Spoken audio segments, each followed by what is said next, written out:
I know you're pretty busy right now. Yeah, I think we're about to go into a real busy season. The film is, the response has been very good with it. So we're hoping to wake up a lot of people. Thank you for the piece that you did. Oh, yeah. Lotus Guide a couple of years ago. I appreciate that. Yeah, actually, I think it was last October or something like that, but that was one of our most popular issues. So. Oh, fantastic. Yeah. Well, hopefully we can work together and get this out to more people. That was also one of our issues. We got the most. I think I got about 7 emails from people saying this is bullshit. Blah blah blah. So, but that's good because that way I know I'm pushing the envelope. Oh, absolutely. And people who are unaware of this, if they don't look into it, I mean, most people have genuinely, I think, good hearts. And for them to imagine that something so terrible would be going on is beyond a lot of people's imagination. Yeah. Okay, we'll go ahead and start now.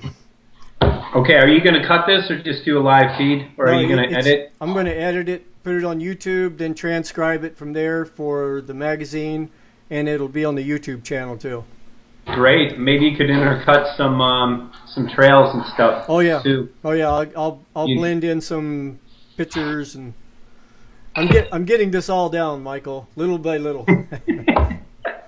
Okay. Yep. Okay, Michael Murphy, it's nice to have you here. Oh, great to be here, and thank you so much again for reaching out to your community and addressing this. It's very important to us. Well, now that we know that they are spraying us, the answer, to the question of why, really has me intrigued because I tell you, the deeper I look into this, the deeper the rabbit hole gets, and the more mysterious it gets. Can you clear any of this up as far as why are they spraying us with chemicals? Well, there are a number of different reasons, and obviously from rain tests that are now coming in from around the world, we're finding this chemtrail geoengineering footprint of aluminum, barium, and strontium raining down in all regions around the world. So exactly, now the question, we know what it is. It's the primary ingredients in many geoengineering models and also geoengineering patents. The question is why. There are a number of agendas associated with these programs, and going back to the geoengineering conferences and how they're selling this to the public, they're stating that their models are to mitigate global warming by spraying aluminum oxide and other metals into the sky. They're reflective, so they will actually reflect the sunlight back into space. But what we've learned since the first film, now studies are coming out that indicate that putting aerosols into our sky in that matter, yes, will temporarily, regionally create cooling in certain areas, but aerosols act as a blanket and they trap heat. We've seen an increase in nighttime highs in the past 10 years since these programs seem to have been really ramped up. So again, what is the true agenda behind this? And again, that answer is there are many agendas with why in the world are they spraying.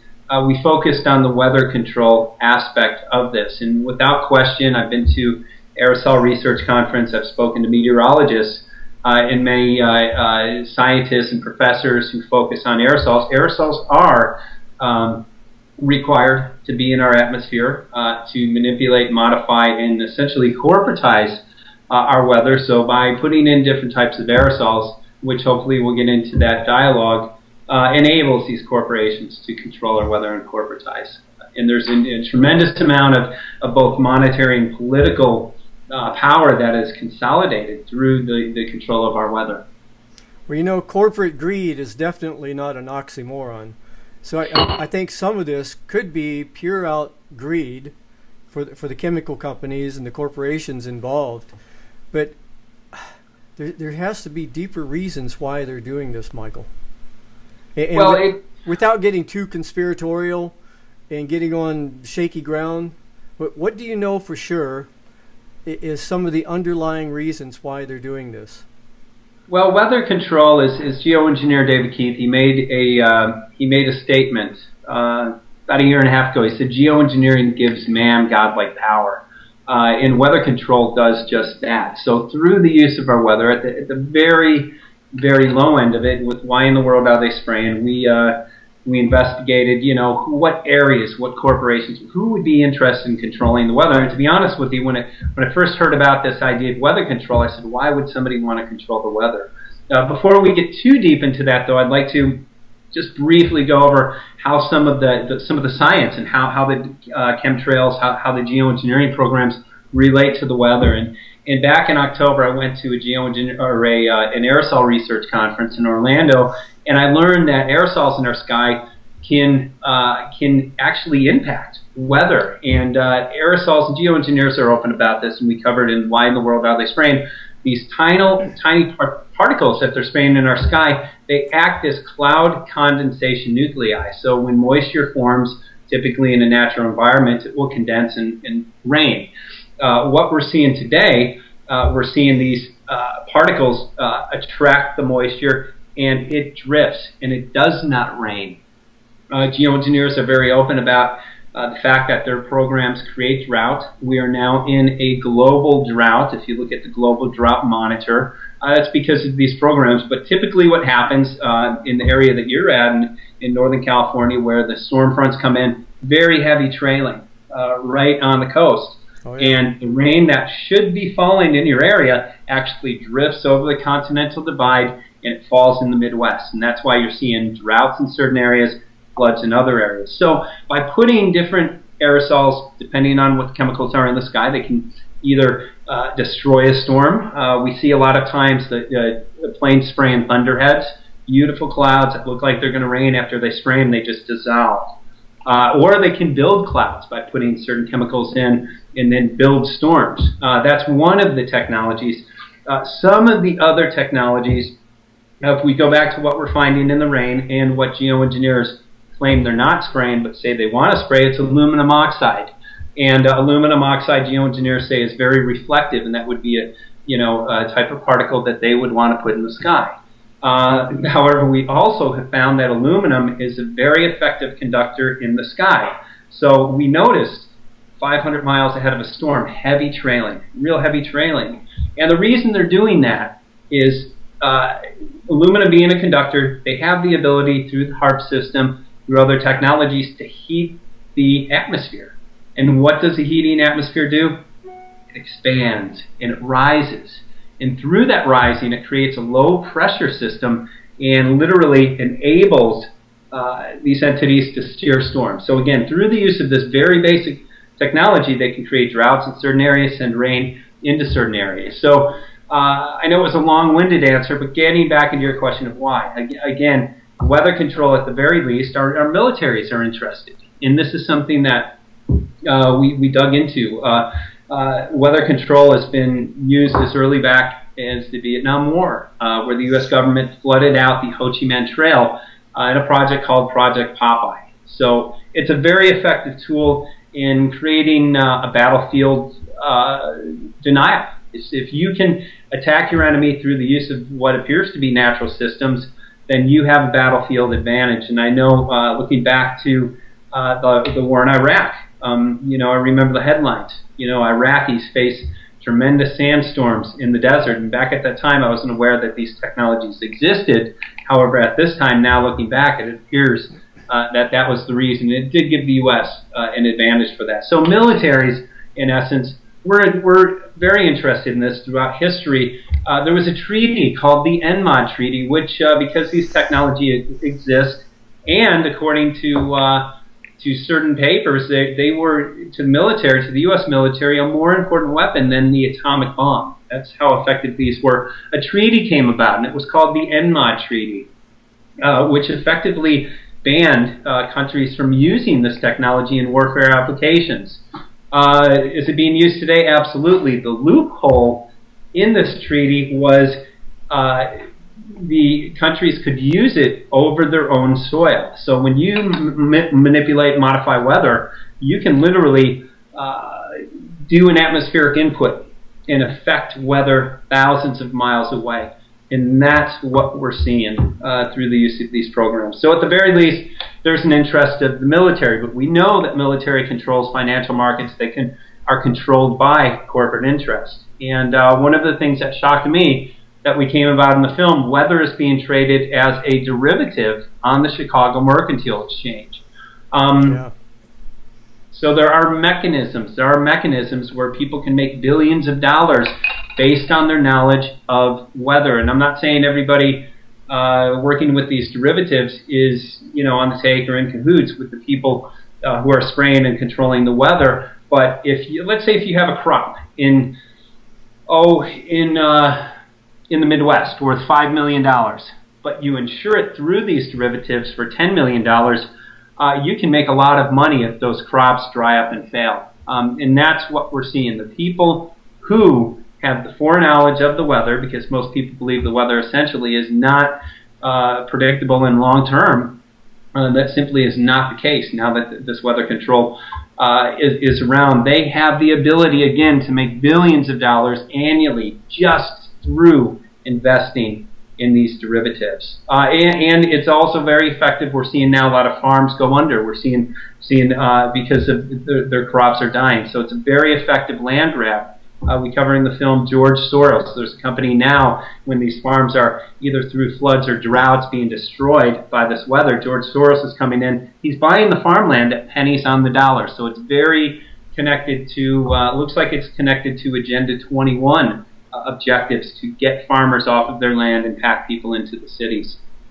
Yeah, and it goes deeper if you would like, but I know I've been long-winded for a while. Well, actually, it's the deeper ones that I really want to get to. But just playing the devil's advocate for a second, even if it was working, let's say it was working, and we're actually keeping the temperature down.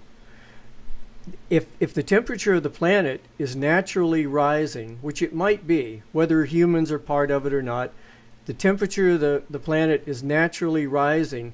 If we artificially keep it down, and then for some reason, economic reasons, all of a sudden we can't do that no more, the temperature of the planet is going to rise so fast, so quickly, that the plants won't have time to acclimate to the rise in temperature.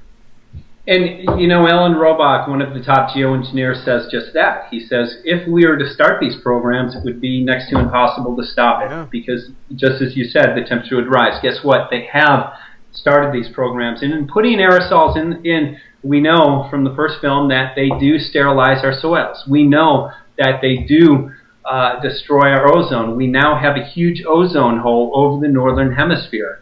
Geoengineers are calling for emergency geoengineering. These programs destroy our atmosphere from top to bottom.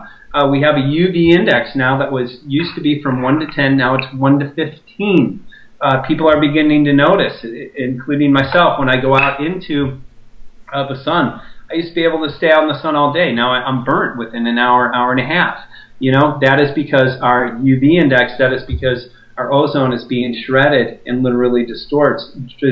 So we're seeing plants, that appear to be burnt and appear to be drying up. And yes, through the droughts, but also through the destruction of our protective layer, we have had no greater threat to our planet. Things are dying. Our soils are being sterilized.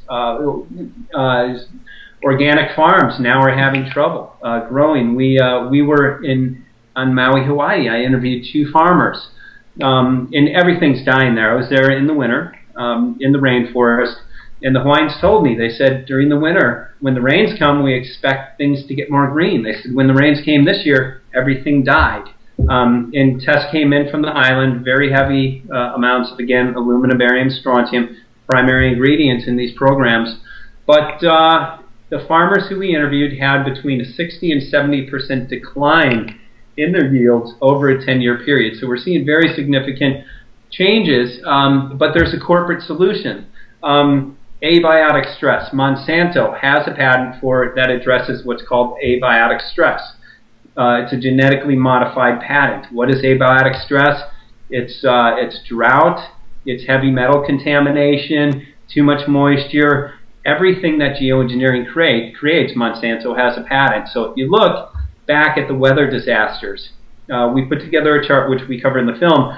For every weather disaster, Monsanto sales coincide. They go up. And the EPA estimates that we will see a continued rise in abiotic stress to go up, I believe, 50% more in the next 30 years, if I got that quote correct. And again, geoengineering creates all of these abiotic stresses. Bill Gates, who is very open about funding geoengineering research, now has invested heavily in Monsanto. So through his investment in geoengineering, which without a doubt destroys natural organic crops, he's making a ton of money on the back end through his investment in Monsanto. And getting into the deeper, which I know that you wanted to get into, this is a complete corporatization of natural systems. It's what every religion talks about in the end times. And if I could just share my experience when I live in Hawaii, I lived on an organic farm, and we live a very beautiful life, and we grow our own food, and we're essentially independent from this corporate system. We walk outside, we eat fruit from the trees, and I really believe that is the balance of nature, and that is how we were meant to live. But corporations do not gain power from this. So what this is, it's this corporate system, this corporate governmental conglomerate, I call it the beast, that wants to control everything. So through the death in destruction and through the genetic modification as a solution, they literally usurp the authority of God or the authority of nature and bring it under the authority of corporations, which these entities control. Again, this is about changing natural systems, because natural systems do not benefit the corporate system. So through death and destruction, again, that shift of power is taking place, but we're not going to let it happen. It's right. That's the beautiful thing, and some of the things that we discuss, are very concerning. But the film "Why in the World Are They Spraying?" Can I tag my website as well? Absolutely. Yeah. It's whyintheworldaretheyspraying.com, and the response has just been great. The first film woke millions up, and we believe this is going to wake up, 5 times more. We only hope and pray. But I'm having an aluminum moment, if I could. I lost my train of thought. See, that's what the aluminum's for. That's what the aluminum is for, and I've been getting that, so I'm doing what I can to chelate. But just the power of the human spirit, and I've seen a lot of people address this in this issue, and some address it in anger, which is hard not to do. Others address this issue in fear. I address this in faith, because I believe in the power of the human spirit, and I believe that we have a tremendous amount of authority over this earth when we exercise it, and just the power of us collectively standing up, speaking and saying, we will not participate and we will not allow this to happen. So we ask the question, why in the world are they spraying? And the answer is quite simple: because we allow it. Right. Yeah. If we allow it, we're doing a collective suicide on a mass level, simply by not participating and saying no to this, because this simply cannot go on. I mean, this is probably one of the worst things happening, and it's probably the least known about. Absolutely. And, well, we've seen, a tremendous awakening is happening. And from my standpoint, now people all over are waking up. I firmly believe our next film, the way it's presented, will break this open. And I mean that. And the first film was great. We encourage everybody who purchases DVDs to make copies and hand out for free. We now have ordinances in Maui, Hawaii. There's an ordinance in Suffolk County, New York. So people are starting to get active. They're starting to address this. And elected officials at the lower level, like in the county level, are starting to recognize the importance of this. So we are making a difference. And it's just the beginning. It's just the beginning. Again, I'm very hopeful that humanity collectively will stand up. For the first time, we have an issue that affects each and every living thing on the planet. So with that, we can create this unity where we collectively stand up and say, no, we're going to reclaim our planet, we're going to restore our planet, and we're going to create the future that we want for ourselves and for our children. And that future, for me, includes clean air, clean water, and fresh air to breathe. Yeah, and just the right to live out our lives, because we've been systematically disempowered, and we've allowed this to happen. We've given over our power to governments, to religions, to corporations, to organizations, and now we're starting to see that we need to take responsibility so we can respond with ability to some of these things that are happening. And if we don't take a stand, and I think we are, I wrote an article for this last issue called Reality Check.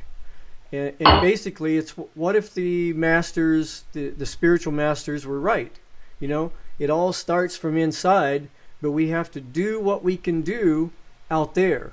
You know, like in the Middle East, they have this saying, believe in Allah, but tie up your camel first. You know, it's like a balance.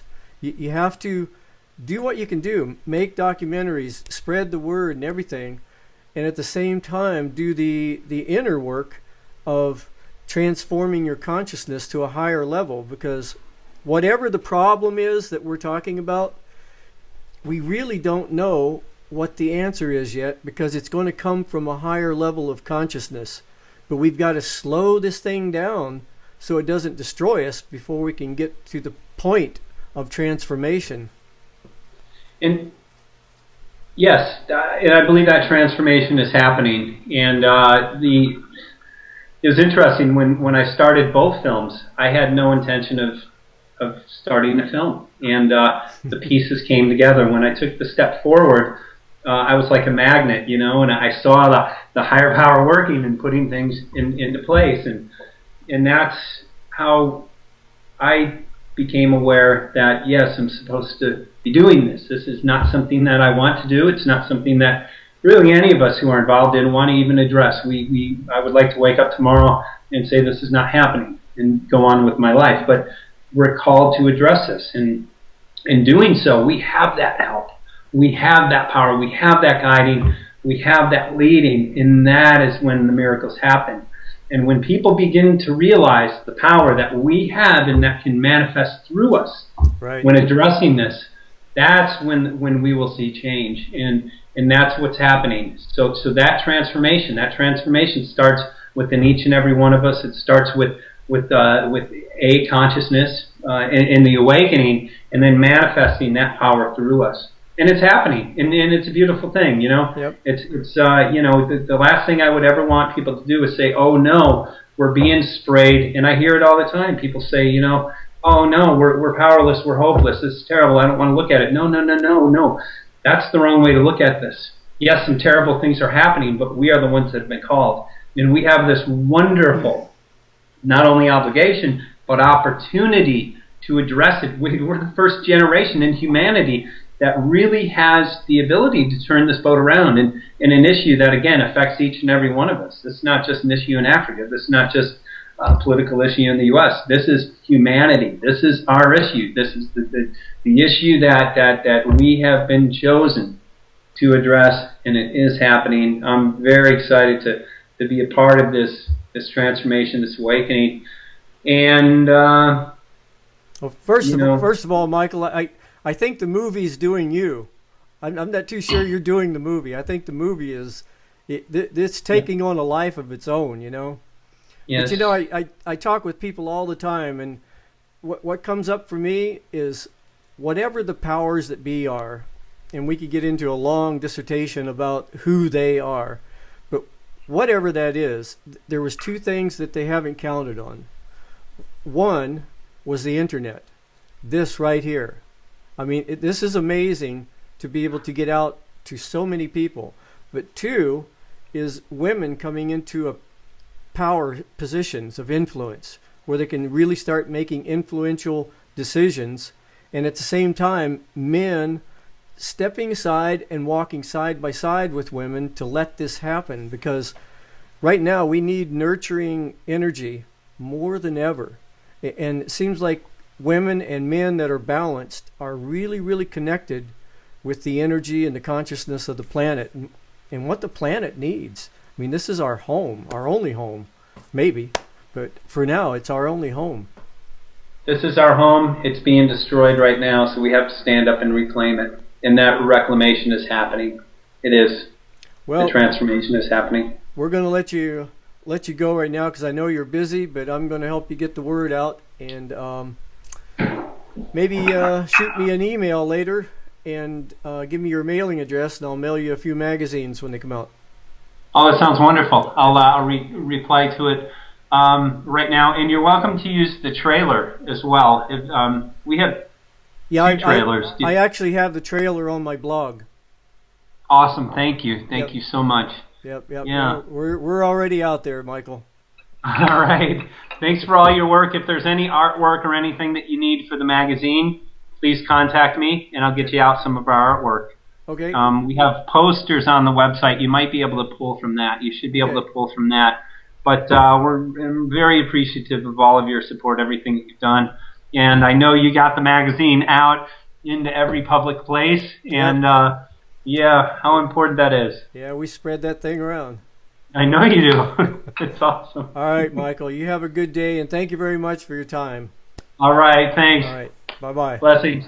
Okay, bye.